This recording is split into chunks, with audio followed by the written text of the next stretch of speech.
ನೆನ್ನೆ ಒಂದ್ ಮದ್ವೆ ಕೆಲ್ಸ ಇತ್ತು. ಅದು ಕೋಲಾರದಾಗ. ದಾರ್ಯಾಗ ಹೋಗ್ತಾ ಇರೋ ಸಿನ್ಕಗಳು ಬೀಳ್ತಾ ಇದ್ವು. ನಾನ್ ಚೌಟ್ರಿಗೆ ಹೋಗಿ ನೋಡಿದ್ರೆ ಅಲ್ಲಿನ್ನೂ ಬೇರೆಯವ್ರದ್ದು ಮದ್ವೆ ನಡೀತಾ ಇತ್ತು. ಒಳಕ್ ಹೋಗಿ ನೋಡಿದ್ರೆ ಜನ ಟಿಫನ್ ತಿಂತಾ ಇದ್ರು. ರಾತ್ರಿ ಊಟ ಇದ್ದಿದ್ದು 1500 ಜನಕ್ಕೆ. ನಾವ್ ಹೋಗಿ ಬೆಳ್ಳುಳ್ಳಿ ಬಿಡಿಸಿ ಪಲಾವ್ಕ ತರಕಾರಿ ಎಲ್ಲ ಕಟ್ ಮಾಡಿದ್ರೆ ನಮ್ಮ ಉಪ್ಪಿ ಬಾಸು ಬೆಂಡೆಕಾಯಿ ಹಚ್ತಾ ಇದ್ರು. ಮುಹೂರ್ತ ಲೇಟ್ ಆಗಿತ್ತು. ಅದಕ್ಕ ಮಧ್ಯಾಹ್ನ ಊಟ ಮಾಡಿದ್ರು. ನಾವು ಅವ್ರು ಮಾಡಿದ ಊಟ ತಿನ್ಕೊಂಡು ಮಿಕ್ಕಿದ ತರಕಾರಿಗಳನ್ನ ಕಟ್ ಮಾಡಿದ್ರೆ ಭಟ್ರು ಚಂಪಾಕಲ್ಲಿ ಸ್ವೀಟ್ ಮಾಡ್ತಿದ್ರೆ ಈ ಕಡೆ ರೊಮಾಲಿ ರೋಟಿಕ ಉಂಡೆಗಳಾಗ್ತಾ ಇದ್ರು. ಗ್ರೈಂಡರ್ನಾಗ ಕೆಂಪು ಚಟ್ನಿ ಬಿಳಿ ಚಟ್ನಿ ರುಬ್ತಿತ್ತು.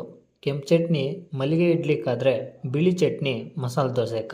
ಸಾಯಂಕಾಲ ಹಂಗೆ ಸ್ವಲ್ಪ ಕತ್ಲಾಯ್ತು. ಚಳಿಕ ಭಟ್ರು ಕಾಪಿ ಮಾಡಿದ್ರೆ ಅದನ್ನ ಕುಡಿಯಕ್ಕ ಜನ ಹಿಂಗಿದ್ರು. ಟೈಮ್ ಆಯ್ತು ಅಂತ ಭಟ್ರು ಮಸಾಲೆ ದೋಸೆ ಹಾಕ್ತಿದ್ರೆ ನಾವು ಊಟ ಬಡ್ಸಕ್ ಹೊಂಟ್ರಿ. ಕೊನೆಕ ಹೆಣ್ಣು ಗಂಡು ಊಟ ಬಡಿಸಿದ್ರೆ ಅಡುಗೆಗಳು ಸ್ವಲ್ಪ ಮಿಕ್ಕಿತ್ತು.